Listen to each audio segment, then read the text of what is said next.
देश में लोन लेने वालों की संख्या में लगातार बढ़ोतरी हो रही है। क्रेडिट ग्रोथ को बढ़ाने में सबसे बड़ा रोल क्रेडिट कार्ड और गोल्ड का है।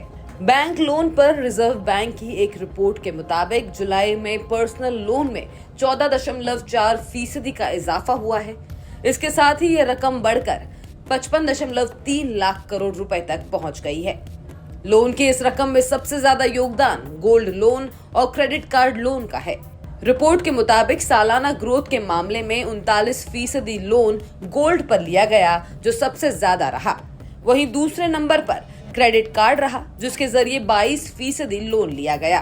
रिपोर्ट के मुताबिक कृषि और इससे जुड़ी गतिविधियों के बकाया लोन में भी तेजी दर्ज की गई है। बैंक लोन पर रिजर्व बैंक की इस रिपोर्ट में कहा गया है कि कृषि और इससे जुड़ी गतिविधियों का बकाया लोन 18.1% बढ़ा है। इस इजाफे के बाद ये 21.6 लाख करोड़ रुपए हो गया है। आरबीआई की इस रिपोर्ट में एक और चौंकाने वाली बात सामने आई है।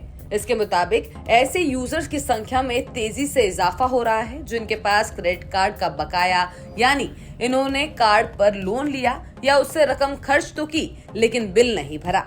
रिपोर्ट में कहा गया है कि क्रेडिट कार्ड बकाया सालाना आधार पर 22% बढ़कर 2.8 लाख करोड़ रुपए हो गया है। वहीं एसबीआई सिक्योरिटीज की तरफ से जारी एक रिपोर्ट में बताया गया कि देश के क्रेडिट कार्ड होल्डर्स ने इस साल जुलाई में क्रेडिट कार्ड से 1.7 लाख करोड़ रुपए खर्च किए हैं। ये रकम पिछले साल के इसी महीने के मुकाबले 19% ज्यादा है। रिपोर्ट में यह भी बताया गया कि लोगों ने क्रेडिट कार्ड से जुलाई में कितनी बार ट्रांजैक्शन किया। इसके मुताबिक जुलाई में कुल 38.4 करोड़ ट्रांजैक्शन हुए, जो जुलाई 2023 की तुलना में 39% ज्यादा है।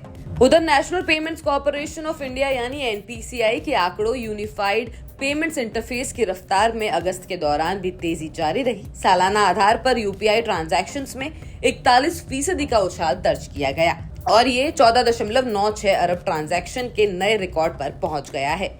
बीते महीने इससे कुल 20.6 लाख करोड़ रुपए का लेन देन किया गया, जो पिछले साल से 31% ज्यादा है। पिछले महीने रोजाना औसत दैनिक लेन देन की रकम 483 मिलियन रही, जिससे औसत डेली ट्रांजैक्शन की रकम 67,475 करोड़ रुपए तक पहुंच गई।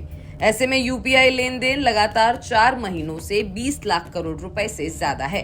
हाल ही में आई पीडब्ल्यूसी इंडिया की एक रिपोर्ट में दावा किया गया था कि साल 2030-31 तक भारत में डिजिटल ट्रांजैक्शंस 3 गुना बढ़ जाएंगे। आपको हमारी खबर कैसी लगी? कमेंट सेक्शन में जरूर बताएं।